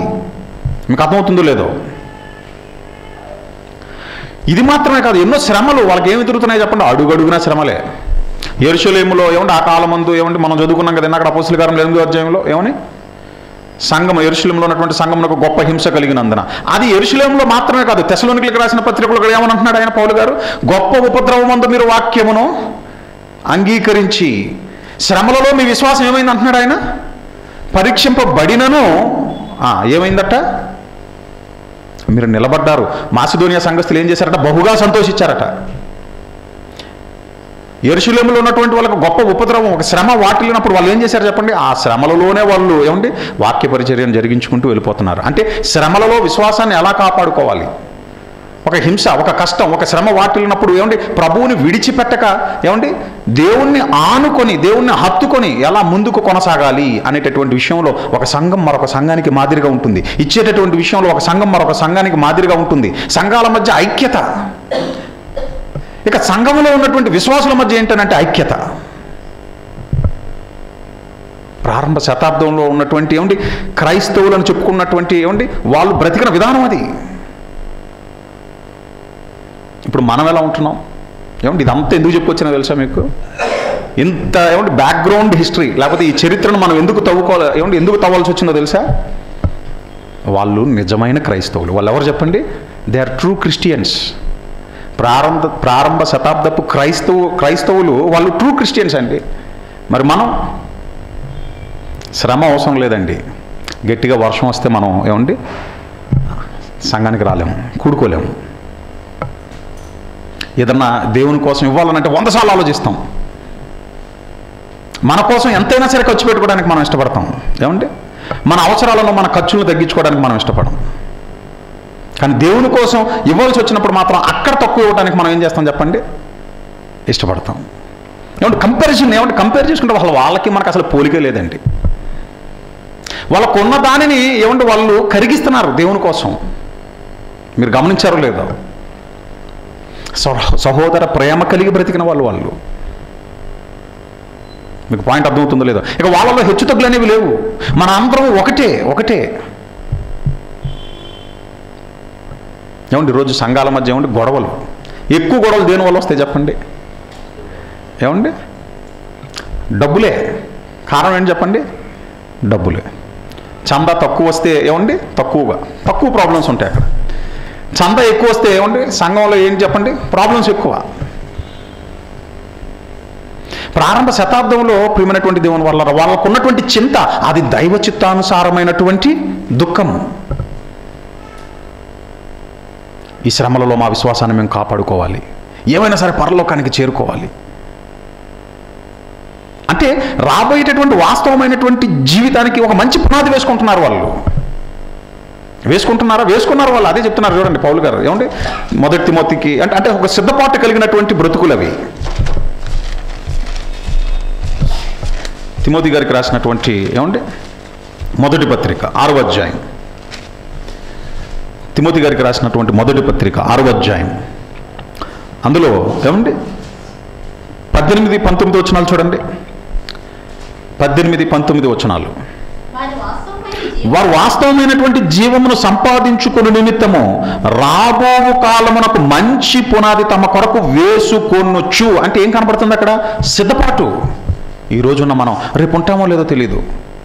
ఓ పక్క చూస్తే ఏమన్నా అప్పట్లో ఎలాంటి వాళ్ళు పరిపాలించారని అంటే ఏమంటే రోమా సామ్రాజ్యం కదండి. క్రూరుడు ఎవడు వాడు చెప్పండి? నీరో. ఎంత క్రూరుడంటే ఏమండి క్రైస్తవులను ఏమంటే చాలాసార్లు మీకు ఏమంటే వీడియోలో కూడా చూశారు మీరు చాలాసార్లు. ఏమంటే ఒక గ్రౌండ్లోకి తీసుకొచ్చి క్రైస్తవులైనటువంటి వాళ్ళందరినీ ఏం చేసేవాడు చెప్పండి? అక్కడ నిలవబెట్టి ఆకలితో ఉన్నటువంటి సింహాలను ఏం చేసేవాడు చెప్పండి? వాళ్ళ మీదకి వదిలేసేవాడు. మరి అక్కడితో ఆగేవాడా? ఏమండి ఒక స్తంభానికి క్రైస్తవులను కట్టేసి నూనె పోసేసి ఏమంటే నిప్పంటించి వాళ్ళు తగలబడుతుంటే వాళ్ళు కాలిపోతుంటే ఏమంటే వీడు ఎంజాయ్ చేసేవాడు, పార్టీ జరుపుకునేవాడు అక్కడ. అలాంటి ఏమంటే ఒక సైకో, లేకపోతే ఒక విధంగా చెప్పాలంటే ఒక క్రూరుడు. మరి ఆ రోమా సామ్రాజ్యాన్ని ఏలుతున్నటువంటి కాలంలో మరి ఆ శ్రమల మధ్య ఏమంటే వాళ్ళ ఆలోచనలు ఎలా ఉన్నాయనంటే, ఈరోజు మనం రేపు ఉంటామో లేదో మనకి తెలియదు, ఎలాంటి శ్రమ అయినా రాని మనం నిలబడాలి. ఆయన క్రీస్తు యేసునందు సద్భక్తి కలిగి బ్రతుకును ఉద్దేశించి వారందరికీ ఏమొస్తాయి? శ్రమలు వస్తాయి. తిమోతి గారికి రాసిన 2వ పత్రిక 3వ అధ్యాయం 12వ వచనం రాసుకోండి. ఏమండి? క్రీస్తు యేసునందు సద్భక్తి కలిగి ఏమండి బ్రతకాలని ఉద్దేశించిన ప్రతి ఒక్కళ్ళకి ఏం వస్తాయి? హింస. హింస. ఏ హింస అయినా రాని, ఏ శ్రమ అయినా రాని, అవసరమైతే ప్రాణాలనైనా సరే మనం విడవాలి, కానీ ప్రభువును మాత్రం మనం విడవటానికి వీల్లేదు. ఆయన ఈ రోజున్న మనం రేపు ఉంటామో లేదో తెలియదు. కాబట్టి ఎందుకు మనకి ధనం మీద వ్యామోహం? అందుకని వాళ్ళు ఏం చేశారట చూడండి, చెప్తున్నాడు 18-19 వచనాల్లో, వారు వాస్తవమైనటువంటి జీవన సంపాదించుకునే నిమిత్తం రాబో కాలమునకు మంచి పునాది తమ కొరకు వేసుకొనుచు మేలు చేయువారును సక్రియలను ధనము గలవారును ఔదార్యము గలవారును తమ ధనములో ఇతరులకు పాలిచ్చువారునై ఉండవలెనని వారికి ఆజ్ఞాపించుము. పౌలు గారు చెప్తున్నారు, కొందరు అలా ఉంటున్నారు. నువ్వు కూడా అలా ఉండాలని చెప్పు. ఎందుకంటే సిద్ధపాటు అనేది చాలా అవసరం. ఏమంటే సిద్ధపాటు కలిగిన బ్రతుకులు, ఐక్యత కలిగిన బ్రతుకులు, ఏమంటే త్యాగశీలులు వాళ్ళు. శ్రమలలో ఏమంటే ప్రభువుని విడిచిపెట్టక ఏమంటే దేవుని చిత్తానుసారంగా బ్రతికినటువంటి వాళ్ళు. ఎందుకంటే వాళ్ళలో ఉన్నది దైవ చిత్తానుసారమైన దుఃఖం. అంటే ఏంటి? ఏమైనా సరే పరలోకాన్ని చేరుకోవాలి. దైవ చిత్తానుసారమైనటువంటి దుఃఖం అది మారు మనసుకు దారితీస్తుంది. మనల్ని మనం మార్చేసుకోవడానికి అది ఎంతగానో సహాయపడుతుంది. మారినటువంటి మనం ఏమండి దేవునికి అనుగుణంగా ఏమంటే సత్క్రియలు చేయడానికి ఎంతగానో ఏమండి అది ఉపయోగపడుతుంది. వాళ్ళలో అది కనపడుతుంది ప్రియమైనటువంటి దేవుని వాళ్ళారా. కానీ మనలో ఇప్పుడున్నటువంటి మరి నేటి క్రైస్తవ్యంలో లేవండి లోక సంబంధమైనటువంటి విచారం, దుఃఖం. ఏమండి పొద్దున్నుంచి సాయంత్రం వరకు ఏమంటే ప్రార్థనలు, ఏడుపులు ఏంటి చెప్పండి? దీవించు, ఆశీర్వదించు. దీవిస్తున్నాడు కదా, ఆశీర్వదిస్తున్నాడు కదా, బ్రతకనిస్తున్నాడు కదా, తిండి పెడుతున్నాడు కదా, ఇంకా ఏదో లేదు. ఏమండి అదే కదండి ఈరోజు ఉన్నటువంటి క్రైస్తవుల యొక్క ఏమండి ప్రార్థన రిక్వెస్ట్లు అవేగా. ఏమండి తెలివి వచ్చినప్పటి నుంచి ప్రారంభిస్తాడు అడగటం, అన్ని లోక సంబంధమైనవే. బాగా చదువుకోవాలి ప్రభా. చదువుకున్న తర్వాత మంచి ఉద్యోగం ప్రభా, మంచి ఉద్యోగం. ఏమంటే ఇంటర్వ్యూలకు వెళ్తాడు, ఏమంటే సెలెక్ట్ చేసుకుపోయేసరికి వాడికి డౌట్ వచ్చేస్తుంది. ఏ ఉద్యోగం రాబోతే నా పరిస్థితి ఏంటి ప్రభా? ఒక్క ఉద్యోగం ఈ ప్రభా, ఏదో ఒకటి బ్రతుకు తెరువు ప్రభా. ఏమంటే ఉద్యోగం ఇచ్చిన తర్వాత దేవుడు ఏం చేస్తాడు చెప్పండి? మర్చిపోతాడు, మళ్ళీ దేవుడిని మర్చిపోతాం. ఏమండి మన ఇష్టానుసారంగా మనం బతుకుతూ ఉంటాం. ఏమంటే ఇప్పుడు పెళ్ళి, ఎందుకంటే మనం మొదట ఒక 4-5 సంబంధాలు రిజెక్ట్ చేసేసిన తర్వాత ఏమంటే ఇప్పుడు అవతల వాళ్ళు మనల్ని రిజెక్ట్ చేస్తున్నప్పుడు కాన్ఫిడెన్స్ లెవెల్స్ తగ్గిపోయి పూర్తిగా, అమ్మ ఇప్పుడు నాకు పెళ్లి కాకపోతే నా పరిస్థితి ఏంటి? మళ్ళీ దేవుడి దగ్గరికి వచ్చి ప్రభా నాకు ఏమైనా సరే మరి ఏమండి ఒక మంచి సంబంధం ఆయన, నాకు ఏమైనా సరే వివాహం జరగాలని ఆయన. ఏమండి అక్కడ కూడా ఏమంటే దేవునికి సంబంధించి చూసుకుంటాడా? ఏం చూసుకోవడానికి అన్ని లోక సంబంధమైన చూసుకుంటాడు. ఆస్తి అంటాడు, ఆనందం అని అంటాడు, ఏమండి తర్వాత కట్నం అని అంటాడు, బంగారం అని అంటాడు, ఏమంటే చదువు అని అంటాడు, ఉద్యోగాలు అంటాడు, ఏమంటే ఇలాంటి వగేరా ఇవన్నీ చూసుకొని లాస్ట్కి ఏమంటే ముందుకెళ్ళిపోతాడు. తర్వాత మళ్ళీ పిల్లలు ఏమంటే 1 సంవత్సరం 2 సంవత్సరాలు 3 సంవత్సరాలు 4 5 సంవత్సరాలు అయ్యేసరికి పిల్లలు పుట్టకపోయేసరికి అందరూ ఏంటి పిల్లలు లేరు అనేసరికి ఏమంటే మళ్ళీ దేవుడి దగ్గరికి వస్తాడు. ప్రభు ఒక్కరు నీ ప్రభు అంటాడు. మళ్ళీ ఏమంటే ఇచ్చిన తర్వాత మళ్ళీ దేవుడి వైపు చూసేది లేదు. మళ్ళీ తర్వాత పిల్లల చదువులు, పిల్లల పెళ్ళిళ్ళు, ఏమంటే పుట్టినప్పటి నుంచి చనిపోయేంతవరకు ఇదేనా ఈ లోక సంబంధమైనటువంటి దుఃఖమేనా, ఈ చింతేనా నేటి క్రైస్తవంలో కనపడుతుంది? అదే కదండి. కారణం ఏంటంటే ఏమంటే దేవుని చిత్తం ఏంటో, ఏమంటే దేవుని సంకల్పం ఏంటో విశ్వాసుల పట్ల, ఒక విశ్వాసి పట్ల, ఒక క్రైస్తవుడికి అసలు దేవుడు నీ నుండి ఏం ఆశిస్తున్నాడు ఏమంటే అది చెప్పేటటువంటి వాళ్ళు లేరు. చెప్పిన వినలేనటువంటి దైవ చిత్తానుసారమైనటువంటి దుఃఖానికి చోటు లేదు ఈరోజు. ఒక ఆయన అంటున్నాడు, ఏమండి మీరు మా సంఘానికి రావడానికి ముందు మీరు మీరు చెప్పినటువంటి వాక్యం ఆ క్యాసెట్లు లేకపోతే ఆ మెసేజ్లు ఏమైనా ఉంటే మాకు మొదట పంపించండి, అవి విన్ని మేము డిసైడ్ చేస్తాం అప్పుడు మీరు రావాలో లేదా అని. ఎందుకని?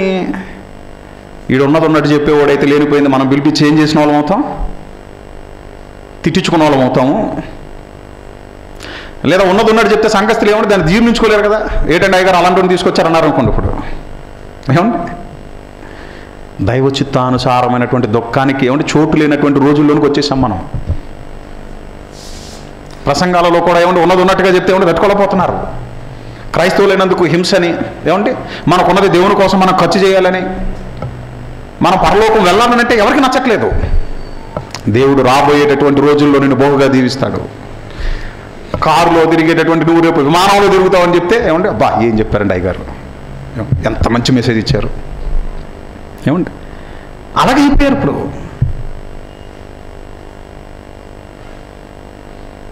సువార్త కూడికల్లో జనాలు తక్కువ ఉంటారండి.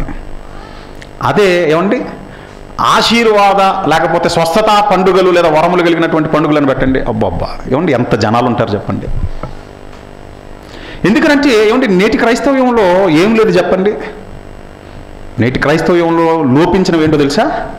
మొట్టమొదటిగా ఐక్యత ఉండదు మన మధ్య. ఏముండదు చెప్పండి? ఐక్యత లేదు. తోటి సహోదరుడు బాధపడుతున్నప్పుడు ఏమంటే కనీసం ఆదుకోవాలి. ఏమంటే మాసిదోనియాలో ఏం చేశారట చెప్పండి? వాళ్ళే పేదరికంలో ఉన్నారు.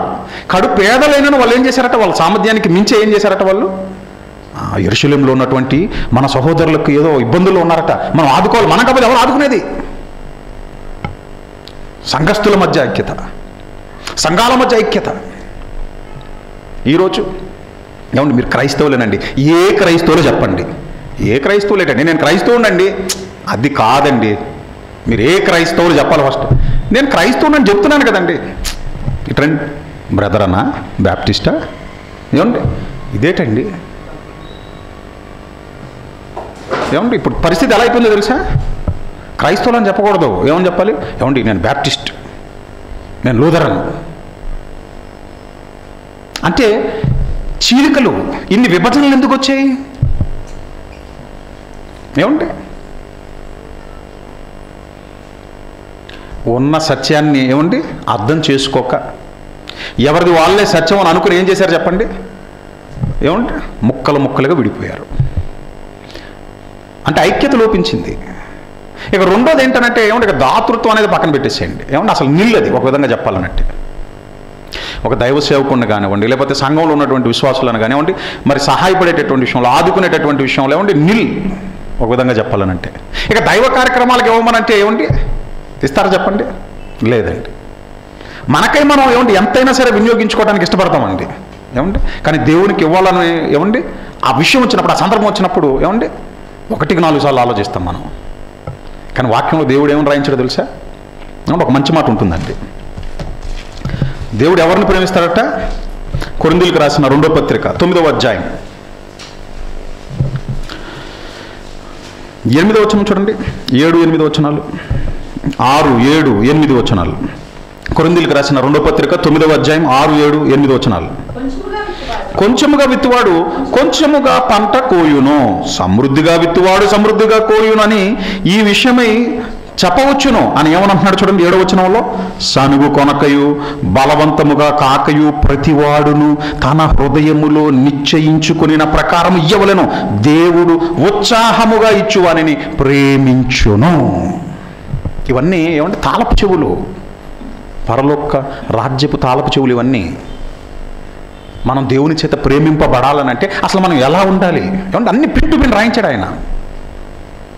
ఎవరైతే హృదయపూర్వకముగా ఏమండి ఆయన కోసం ఇవ్వటానికి చేయటానికి ముందుకు వస్తారో వాళ్ళని ఆయన ఏం చేస్తాడట? ప్రేమిస్తాడు.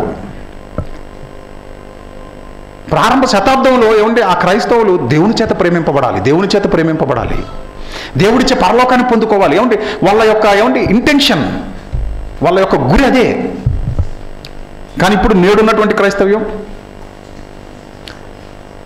మన సంఘం మనల్ని గుర్తిస్తే చాలు, సమాజం మనల్ని గుర్తిస్తే చాలు. ఏమండి మెప్పు ఇక్కడ కోరుకుంటున్నావు నువ్వు, అదే వచ్చిన ప్రాబ్లం. మనుషుల మెప్పు ఒక విధంగా చెప్పాలంటే అది నీకే ముప్పు. దేవుడు గొప్పవాడు అన్నవాడు, దేవుడు మెచ్చుకున్నవాడు, వాడే గొప్పవాడు. అంటే ఆ హెచ్చు తగ్గులు ఏమంటే ఆ డిఫరెన్సెస్ ఏమండి ప్రారంభ శతాబ్దంలో ఉన్నటువంటి ఏమండి ఆ క్రైస్తవ్యం మధ్య, నేడున్నటువంటి క్రైస్తవ్యం మధ్య ఐక్యత లేదు, దాతృత్వం లేదు, ఏమండి దైవ చిత్తానుసారమైనటువంటి ఒక దుఃఖము లేదు. ఏవో మనం పాటించగలిగినటువంటి వాటిని కొన్నిటిని పాటిస్తూ ఇక ఇదే భక్తి అని అనుకుంటూ వెళ్ళిపోతున్నాం మనం ముందుకి. అలా ఏమంటే ప్రతి ఒక్కరు అలాగే ముందుకు కొనసాగుతున్నారు. కానీ వాక్యపు లోతుల్లోనికి వెళ్తే ఒక శ్రమ వచ్చినా ఏమండి దానిని తట్టుకుని నిలబడేటటువంటి ఏమండి ఆ శక్తి అందరికీ ఉందంటే అందరికీ లేదండి. సంతోషంగా క్షేమకరంగా ఏమంటే వెళ్ళిపోతున్నటువంటి దినాలలో దేవుడు ఎంతటి వాడు అంతటి వాడు, అబ్బా దేవుడు గొప్పవాడు అని చెప్పేటటువంటి వాళ్ళే ఏమంటే కొంచెం శ్రమ రాగానే ఏమండి ఎందుకు నిలబడలేకపోతున్నారు? భక్తుల జీవితాలలో భక్తుల జీవితాల్లో ఎన్నో కష్టాలు వచ్చాయి. కానీ వాళ్ళు వాళ్ళ కన్న వాళ్ళకు దూరం అయి ఉండొచ్చేమో కానీ, వాళ్ళు పెరిగినటువంటి ప్రాంతాలకు దూరం అయి ఉండొచ్చేమో కానీ దేవునికి మాత్రం వాళ్ళు ఎప్పుడు దూరం కాలేదండి. మరి ఎప్పుడైనా చూడండి, పరిశుద్ధ గ్రంథాన్ని తిరగేసి చూడండి, ఒక యోసేపు గారి జీవితంలో చూడండి, తండ్రికి దూరం కావచ్చు, తన ప్రాంతానికి దూరం అయి ఉండొచ్చు, కానీ ఎవరికి దూరం కాలేదు చెప్పండి? దేవునికి దూరం కాలేదు. ఒక దానియేలు గారి విషయం చూసుకోండి, దానియేలు గారు కూడా అయినంతే.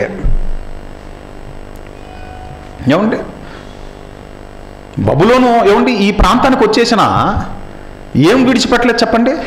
అనుదినము ఏం చేస్తున్నాడు? దేవునితో ప్రార్థనలో గడుపుతున్నాడు. అంటే దేవుని అంటిపెట్టుకుని ఉన్నారు వాళ్ళు, దేవుణ్ణి విడిచిపెట్టనటువంటి స్థితి. ప్రియమైనటువంటి దేవుని వాళ్ళరా, ఇవన్నీ ఎందుకు చెప్తున్నానంటే ప్రారంభ శతాబ్దపు క్రైస్తవులు ఎలా అయితే ఉన్నారో నేడు ఇప్పుడు మనం కూడా అలాగే ఉండాలి. ప్రియమైనటువంటి దేవుని వాళ్ళరా, అప్పుడే మనకి పరలోకం. మీకు అర్థమవుతుందో లేదో? అప్పుడే మనకి పరలోకం. అసలు మనకు పరలోకం దేవుడు ఇస్తాడా?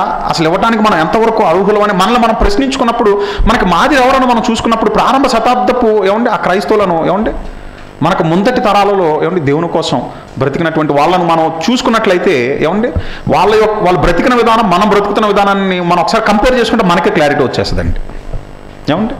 కంపేర్ చేసుకున్న ప్రతిసార్లు వాళ్ళు ఎక్కడో ఉంటారు, మనం చాలా కింద దేని స్థితిలో ఉన్నట్టు మనకు అనిపిస్తూ ఉంటుంది. అలా అనిపించినప్పుడైనా మనం ప్రయత్నించాలి.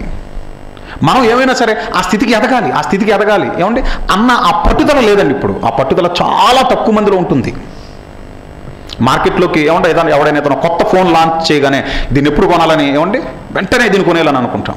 లేదా అలాగే ఎవరైనా సరే ఏమన్నా మార్కెట్లో ఒక కొత్త టీషర్ట్ని తీసుకొచ్చాడు అనుకోండి, లేదా వెరైటీ టీషర్ట్, లేకపోతే ఏమన్నా ఒక వెరైటీ డ్రెస్ ఏదైనా లాంచ్ చేశాడు అనుకోండి, వెంటనే ఏం చేయాలి? దీన్ని ధరించేయాలని అనుకుంటాం మనం. మరి అలాంటప్పుడు నిత్య జీవానికి వెళ్ళటానికి వీళ్ళు ఇలా బతికారు కదా, నేనెందుకు బతకలేకపోతున్నాను అని నేను ఎందుకు ట్రై చేయకూడదు అన్న ఆ పట్టుదల చాలా తక్కువ మందిలో ఉంటుందండి. చాలా చాలా తక్కువ మందిలో ఉంటుంది.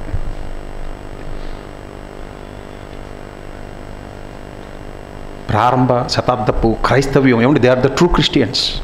మరి ఇప్పుడు మనం నామకార్థ క్రైస్తవులు ఎక్కువైపోయారండి, అంతే ఒక విధంగా చెప్పాలంటే. మరి నేటి క్రైస్తవులని చెప్పుకుంటున్నారు అంతే.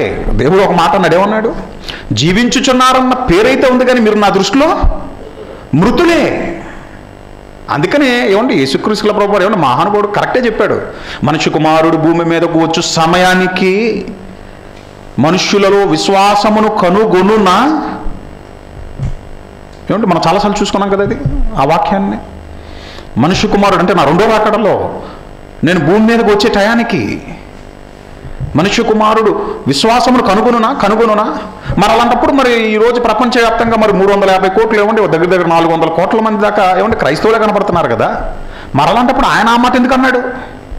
అంతే వాళ్ళు అనిపించుకుంటారంతే, లేదా చెప్పుకుంటారంతే వాళ్ళు. ప్రియమైనటువంటి దేవుని వారలారా, ప్రారంభ శతాబ్దపు ఆ క్రైస్తవ్యం వాళ్ళ యొక్క జీవించినటువంటి ఆ జీవితాలే మనకేంటి చెప్పండి? అవి మాదిరి. పౌలు గారు అంటారు, క్రీస్తు యేసుని పోలి నడుచుకున్నటువంటి ప్రకారం, నేను క్రీస్తు యేసుని పోలి నడుచుకుంటున్న ప్రకారం మీరు నన్ను పోలి నడుచుకోమని అంటున్నాడు. ఆయన్ని పోలి నడుచుకున్నారట. దాని విషయమే ఆయన చాలా గొప్పగా ఫీల్ అవుతూ ఉంటాడు, చాలా సంతోషం అని అంటూ ఉంటాడు ఆయన. మనం ఏమండి దేని విషయంలో పట్టుదల కలిగి ఉన్నాం? మనకి ఎవరు ఏమండి మాదిరి? క్రీస్తేనండి, భక్తులేనండి. ఆయన కొరకు ఏమండి బ్రతికినటువంటి భక్తులే, ట్రూ క్రిస్టియన్సే. వాళ్ళలో ఉన్నటువంటి ఏమండి ఆ ప్రేమతత్వం, ఆ ఐక్యత, ఏమండి ఆ తగ్గింపు స్వభావం, దేవుని కొరకు ఏమండి ఇచ్చేటటువంటి లేదా శ్రమించేటటువంటి ఏమండి ఆ మంచి మనస్సు, అవి మనలో గనక లేకపోతే రాబోయేటటువంటి వాస్తవమైనటువంటి ఏమండి జీవం కోసం మంచి పునాది వేసుకుంటున్న వాళ్ళము కాము. సింపుల్, ఒక మాటలో చెప్పాలంటే ముగింపులో. కానీ ఒక్కొక్కటిగా లక్షణాన్ని మనం కూడా పెంపొందించుకుంటున్నాం అనుకోండి, ఖచ్చితంగా మనం ఏమవుతున్నాం చెప్పండి? రాబోయేటటువంటి ఏమంటే ఒక వాస్తవమైనటువంటి జీవం. వాస్తవమైన జీవం అంటే మరి ఇప్పుడు ఇది భూమి మీద బతుకుతున్నది, ఇది వాస్తవం కాదనే కదా దాని అర్థం, ఇది వాస్తవం కాదనే దాని అర్థం. అప్పుడప్పుడు అంటాం, ఇదేం చూసావురా, అది చూడాల్సింది నువ్వు అంటాం. అంటే దాని అర్థం ఏంటి? ఇది నథింగ్ దాని ముందు అని అంటాం మనం.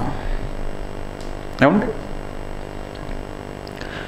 ప్రియమైనటువంటి దేవుని వర్లారా, నూతన నిబంధన క్రైస్తవ్యం, క్రైస్తవులుగా ఏమండి మనం ఎలా ఉండాలి?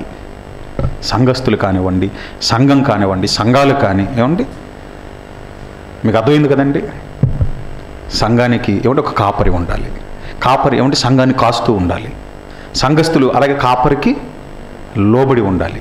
అలాగే అట్ ది సేమ్ టైం ఏమండి విశ్వాసుల మధ్య ఏముండాలి? ఐక్యత ఉండాలి. ఏమండి ఐక్యత ఎలా వస్తుంది? ఒకళ్ళనొకళ్ళు ఏమండి తగ్గించుకుని ప్రేమ కలిగి ఏమండి బ్రతుకుతున్నటువంటి ఆ సమయంలో సమాధానం ఉంటుంది, ఏమండి సంతోషం ఉంటుంది, చక్కటి ఐక్యత ఉంటుంది. ఇక ప్రియమైనటువంటి దేవుని వారలారా, మనం పెంపొందించుకోవాల్సింది ఏంటంటే దాతృత్వం. అది మన తోటి సహోదరుడికి ఇచ్చేటటువంటి విషయమా, లేకపోతే సహోదరులకు ఏమండి సత్యవాక్యాన్ని ప్రకటించేటటువంటి విషయమా? అంటే బేదలనగా ఏమండి రెండు రకాల బేదలు ఉంటారు. ఒకళ్ళు ఏంటి చెప్పండి, భూమి మీద భౌతికంగా ఏమండి కనీస అవసరాలకు నోచుకోక బాధపడేటటువంటి వాళ్ళు ఉంటారు. తినడానికి తిండి లేక, ఏమంటే కట్టుకోవడానికి బట్ట లేక, ఉండడానికి గూడు లేక బాధపడేటటువంటి వారు ఉంటారు. అట్ ది సేమ్ టైం ఏమంటే ఆధ్యాత్మికమైన బేదలు కూడా ఉంటారు. ఆధ్యాత్మికమైన బేదలు అంటే డబ్బులు అవన్నీ భౌతికంగా బాగానే ఉంటాయి, తినడానికి ఉండటానికి, కానీ ఎవరు లేరు? దేవుడు లేడు. కన్ను మూస్తే ఎక్కడికి వెళ్తారో తెలియనటువంటి ఒక ఏమండి స్థితి. అలాంటి వాళ్లకు ఏమండి సత్యవాక్యాన్ని ప్రకటించి ఏమండి క్రీస్తు మార్గంలోనికి తీసుకురావడానికి మనకున్నటువంటి దానిని మనం ఏమండి దైవ సేవార్థమై వినియోగించగలుగుతున్నామా? ఇవ్వటానికి ముందుకు రాగలుగుతున్నామా? అలాగే తోటి సహోదరుడు ఏమండి క్రీస్తు కొరకు బ్రతుకుతున్నటువంటి సహోదరుడు ఆపదలో ఉన్నప్పుడు ఏమంటే మనకు చేతనైనంత వరకు మనం ఇవ్వగలిగినంత వరకు మనం సహాయపడుతున్నామా? దాతృత్వ విషయంలో, ఇచ్చేటటువంటి విషయంలో ఏమండి పుచ్చుకున్నట్టు కంటే పౌలు గారు ఒక మాట అంటారు, పుచ్చుకున్నట్టు కంటే ఇచ్చుట మేలు అని అంటాడు ఆయన. ఎందుకనంటే ఏమంటే ముగింపుగా చివరిగా చూసుకొని ముగించుకుందాం. మత్తయి గారు రాసిన సువార్త 25వ అధ్యాయం, మత్తయి గారు రాసిన సువార్త 25వ అధ్యాయం ఏమంటే ఎప్పుడు మనం చదువుకునేదే.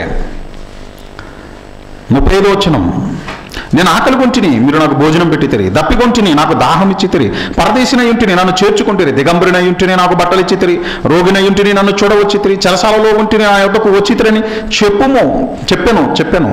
క్షమించాలి. 37వ వచనం, అందుకు నీతిమంతులు అంటున్నారు ఏమని, నాయన నువ్వు ఎప్పుడు ఆకలిగా ఉన్నావు, నువ్వు ఎప్పుడు ఆహారాన్ని ఇచ్చావు, నువ్వు అంటే అసలు నువ్వు ఎప్పుడు ఆకలిగా ఉన్నావు, నువ్వు ఎప్పుడు తప్పికొన్నావు, అసలు మేము వచ్చి నీకెప్పుడు ఇచ్చామని అడుగుతున్నారు వాళ్ళు, క్వశ్చన్ చేస్తున్నారు వాళ్ళు. ఇదంతా ఎప్పుడు జరిగింది? అప్పుడు 40వ వచనంలో చెప్తున్నాడు ఆయన ఏమని, అందుకు రాజు మిక్కిలి అల్పులైన ఈ నా సహోదరులో ఒకనికి మీరు చేసితిరి గనుక నాకు చేసితిరని నిశ్చయముగా మీతో చెప్పుచున్నానని వారితో అనును. నువ్వు చేసింది నాకే. ఎందుకంటే సామెతల గ్రంథం 19వ అధ్యాయం 17వ వచనంలో ఏమనుంటుంది, బీదలకు ఏమండి సహాయము చేయువాడు యెహోవాకు అప్పిచ్చువాడు, వాని ఉపకారమునకు ఆయన ఏం చేస్తాడట, ప్రత్యుపకారము చేయును. వీరు చేసినటువంటి ఉపకారానికి ఆయన ఏం చేస్తున్నాడు, ప్రత్యుపకారంగా నాయన ఈ నిత్య జీవం మీదే, నిత్యము ఇక్కడ ఈ పరలోకంలో జీవించే ఆ హక్కుదారులు మీరే అని అంటున్నాడు. వాళ్ళు అంటున్నారు మేమేం చేసామని, ఇంత మరి శ్రేష్టమైనటువంటి ఉన్నతమైనటువంటి ఈ మహాపట్టణం లేకపోతే ఈ గొప్ప పట్టణంలో ఉండటానికి లేదా ఈ ప్రాంతంలో ఉండటానికి ఏంటి మేము చేసిన అన్నప్పుడు, నేను ఆకలిగా ఉన్నాను, మీరు ఆహారం పెట్టారు, నేను దప్పికొన్నాను, మీరేం చేశారు, దాహానికి ఇచ్చారన్నప్పుడు వాళ్ళు ఆశ్చర్యపోతున్నారు, నువ్వెప్పుడున్నావు, మేము ఎప్పుడు ఇచ్చామని.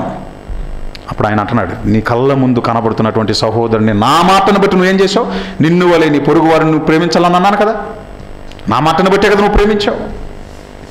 అతనికి చేశారని మీరు అనుకుంటున్నారు, కానీ మీరు చేసింది నాకే అని అంటున్నాడు ఆయన. ప్రియమైనటువంటి దేవుని వారలారా, ఈ రోజున్న మనం రేపు ఉంటామో లేదో మనకు తెలియదండి. రేపు గ్యారంటీ లేదు. మనం కొనుక్కునేటటువంటి వస్తువులు కొట్టవచ్చు. ఏమంటే ఒక బైక్ కొన్నాం అనుకోండి, వాడు చెప్తాడు ఏమండి దీనికి ఒక 1 year సర్వీస్ ఫ్రీ అండి. ఏదైనా పార్ట్లు పోతే తీసుకొచ్చేసి వెంటనే ఇమీడియట్గా ఏం చేస్తాం, మరి స్పేర్ పార్ట్లు వేసేస్తాం. మా దగ్గర ఉన్నాయి కాబట్టి స్పేర్ పార్ట్లు ఉంటాయి కాబట్టి మీకు రెడీ చేసి ఇచ్చేస్తాం. వాళ్ళు ఏమంటే మన వాహనాలకు కానీ వస్తువులకు కానీ ఏమంటే గ్యారంటీ ఉండొచ్చు, వారంటీ ఉండొచ్చు. కానీ మనకేం లేదు చెప్పండి, మన బ్రతుకులకు లేదు గ్యారంటీ. ఎందుకనంటే ఏమంటే ఆల్రెడీ పరిస్థితులు, ఎలాంటి పరిస్థితులను మనం చవి చూసామో తెలుసు కదండి. నేను మీకు ప్రత్యేకించి చెప్పవసరం లేదు. కానీ విని ఎరుగని కొత్త రోగాలు పుట్టుకొస్తున్నాయి. ఏమండి వయసు మళ్ళీ కొద్ది ఏమండి సడన్గా ఒకప్పుడు 60 ఏళ్ళు 70 ఏళ్ళకి వచ్చే హార్ట్ అటాక్లు ఇప్పుడు 45, 46, 48, 49 సంవత్సరాలకు వచ్చేస్తున్నాయి. ఏమండి 30 సంవత్సరాలకే ఏమంటే కొత్త రోగాలన్నీ రిబ్బన్ కటింగ్ చేసుకుని వచ్చేస్తున్నాయి. ఏమండి ఇదిలా ఉంటే ఇక సంఘం అంటే సమాజంలో మనం చూస్తే పరిస్థితి ఏంటంటే బయట ఏమండి ఆల్రెడీ వైరస్లు ఏం చేస్తున్నాయి చెప్పండి, స్వైర వివాహం ఏమండి అంటే చక్కర్లు కొడుతున్నాయి. అంతే కదండి. కరోనా వైరస్ ఏమండి మొన్న బాగా ఆలోచింపజేసింది ఏంటంటే ఒక వైరస్సే మారుతుంది కదా. ఏమండి ఒక వైరస్సే మారుతుంది కదా, అదే రూపాంతరం చెందుతుంది కదా. ఆల్ఫా అంటున్నాడు, డెల్టా అంటున్నాడు, మళ్ళీ ఏమండి అదంటున్నాడు, ఇదంటున్నాడు, ఇలా మారిపోయింది అంటున్నాడు, అలా మారిపోయింది అంటున్నాడు. కంటికి కనిపించినటువంటి ఒక వైరస్సే రూపాంతరం చెందుతున్నప్పుడు మరి క్రీస్తు రక్తము చేత కడుగబడి దేవుని బిడ్డగా మరి నేను రూపాంతరం చెందకపోతే ఎలాగా, మారకపోతే ఎలాగా, దేవుడు కోరుకున్న విధంగా నన్ను నేను మార్చుకోకపోతే ఎలాగా? అంతే కదండి. ఇంత పెద్ద భారీ ఆకారానికి తల్లి గర్భంలో ఏమండి 1 గ్రాములుగా ఉండవలసిన నన్ను భూమి మీదకి క్షేమంగా తీసుకొచ్చి ఏమండి ఇంత ఎత్తుగా ఏమండి ఎదిగేలాగా ఈ ఆకారం కదులుతుందనంటే మరి కదిలింపజేస్తున్నటువంటి శక్తిని అనుగ్రహించినటువంటి ఏమండి ఆ మహాశక్తి కోసం నన్ను నేను మార్చుకోకపోతే ఎలాగా? ఆయనతో పాటు ఉండుట కొరకు నన్ను నేను మరి రూపాంతరము పొందునంతగా మార్చుకోకపోతే ఏమంటే కష్టం కదండి. కాబట్టి మారాలి, ఎలాగైనా సరే మారాలి. ఎలా మారాలి? ఇదిగో నూతన నిబంధన క్రైస్తవ్యం. ప్రారంభ శతాబ్దంలో క్రైస్తవులు అన్నటువంటి వారు, క్రైస్తవులుగా ఉన్నటువంటి వారు వాళ్ళు ఎలా ఉన్నారు? వాళ్ళు ఏం కలిగి ఉన్నారు? ప్రేమ కలిగి ఉన్నారు, ఏమంటే ఐక్యత కలిగి ఉన్నారు. వాళ్ళు ఏమంటే ఏం చేశారు చెప్పండి? వాళ్ళకున్న దానిని దేవుని కోసం కరిగించారు. శ్రమలైన, హింసలైన, బాధలైన దేవుని కోసం నిలబడ్డారు. వాళ్ళలో దైవ చిత్తానుసారమైనటువంటి దుఃఖం, పరలోకం ఏమైనా సరే చేరుకోవాలనేటటువంటి ఆ తపన, ఆ పట్టుదల, ఒక సిద్ధపాటు, వాస్తవమైనటువంటి జీవం కోసం ఏమండి ఒక మంచి సిద్ధపాటు భూమి మీద బ్రతుకున్నటువంటి దినాలలోనే ఏమండి వాళ్ళు మంచి పునాదులు ఇక్కడ ఉన్నప్పుడే వేసుకున్నారు. ఏమండి ఆ లక్షణాలు ఏమండి మనలోనికి వచ్చేయాలి, మనం పెంపొందించుకోవాలి. అప్పుడే ఏమండి మన బ్రతుకులు ఏమండి దేవునికి ఇష్టకరమైనవిగా ఉంటాయి. మన బ్రతుకు ద్వారా దేవునికి ఏమండి ఎంతో మహిమ. ఎందుకనంటే దేవుడు ఆశించినటువంటి ఫలాలను మనం ఫలించగలుగుతాం. దేవుడి చిత్తాన్ని నెరవేర్చి ఏమండి ఆయన ఇస్తానన్నటువంటి లేదా ఆయన వాగ్దానం చేసిన పరలోకాన్ని సంపాదించుకోవటానికి ఏమండి అర్హతను పొందుకున్న వాళ్ళం అవుతాం మనం. లేకపోతే ప్రియమైనటువంటి దేవుని వారలారా కష్టం. పరలోకాన్ని ఏమండి సంపాదించుకోవటం కష్టం. కళ్ళు మూసుకొని ప్రార్థన చేసుకుందాం. పరిశుద్ధుడైన మా తండ్రి, ప్రేమగల దేవ, మీ పరిశుద్ధమైన నామం నాకు స్తోత్రములు, వందనములు. తండ్రి, మీ బిడ్డలకు మీ మాటలు చెప్పాను, సత్యమని చెప్పాను. క్రైస్తవ్యం నాడు నేడు ఎంతో మారిపోయింది నాయన. నాడు మరి తండ్రి మీరు కోరుకున్న విధంగా మీ బిడ్డలు ఉన్నారు. మీరు కోరుకున్న లక్షణాలు కలిగి, త్యాగశీలులుగా, ప్రేమ కలిగినటువంటి వారిగా, ఐక్యత కలిగి, మీ కొరకు శ్రమించేటటువంటి విషయంలో ముందున్నారు. నిత్య జీవాన్ని సంపాదించుకోవాలనేటటువంటి ఆతృత కలిగి రాబో మరి తండ్రి వాస్తవమైనటువంటి జీవం కోసం మంచి పునాది వేసుకున్నటువంటి వారిగా బ్రతుకున్నటువంటి దినాలలోనే మంచి పునాది వేసుకున్న వారిగా కనపడుతున్నారు. మరి క్రైస్తవ్యం నేడు క్రైస్తవులు మనం చెప్పుకుంటున్నాము నాయన. కానీ మరి తండ్రి లోకం వెంటే మా పరుగులు,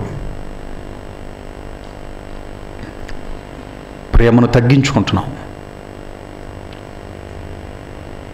దాతృత్వం లేకుండా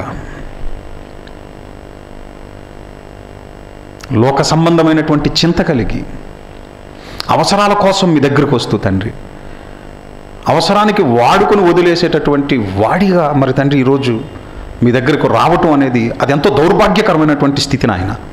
అట్టి స్థితిలో మేము ఉండటానికి వీల్లేదని, అట్టి వారికి పరలోక రాజ్యము లేదా పరలోకంలో అసలు ప్రవేశం లేదని, అట్టి వారిని నిత్యము మీతో పాటు మీరు ఉండనివ్వరని, మీకు అసహ్యులని, మీకు ఇష్టమైనటువంటి లక్షణాలు కలిగి మీ కొరకు బ్రతికినటువంటి ఆ ప్రారంభ శతాబ్దపు మరి తండ్రి క్రైస్తవులు వారి వలె మేమును మరి తండ్రి మీ కొరకు బ్రతకబద్దులు ఉన్నామనేటటువంటి విషయాన్ని మీ పిల్లలకు చెప్పాను తండ్రి. మేము వారి వలె బ్రతకగలుగుటకు మరి తండ్రి, ఆ మంచి లక్షణాలను మాలో పెంపొందించుకోగలుగుటకు మరి తండ్రి మాకు మంచి మనసునివ్వండి. మీ కొరకు మరి తండ్రి ఏమున్నా లేకున్నా తండ్రి మీ కొరకు ప్రయాసపడగలిగేటటువంటి, మీ కొరకు బ్రతికేటటువంటి మరి తండ్రి ఆ మంచి మనసును మాకు ఇవ్వండి. మీరుండి ఆ మహాలోకాన్ని సంపాదించుకోవాలని ఆ పట్టుదలతో మేము ముందుకు కొనసాగగలుగుటకు, బాధ అయినా శ్రమ అయినా వేదన అయినా మరణమైనా తండ్రి మిమ్మల్ని ఎడబాయక అంతము వరకు మరి తండ్రి మా విశ్వాసాన్ని మేము కాపాడుకొని సక్రియల చేత మమ్మల్ని మేము అలంకరించుకున్న వారమై మీకిష్టులుగా తండ్రి మీ చేత ప్రేమించబడేటటువంటి ఆ స్థితిలోనికి మేము చేరుకున్న వాళ్ళమై నిత్యము మీతో పాటు ఉండేటటువంటి ఆ భాగ్యాన్ని సంపాదించుకునేటటువంటి ఒక గొప్ప స్థితిలో మమ్మల్ని నిలవబెట్టమని ప్రాధేయపడుచు మమ్మల్ని మీ కృపకు అప్పగించుకుంటూ ఈ ప్రార్థన మీ ప్రియకుమారుడు రక్షకుడైన యేసయ్య శక్తి కలిగిన నామమున మీకు సమర్పిస్తున్నాను తండ్రి. ఆమేన్. మా అందరికీ ప్రభు పేరిట వందనములు.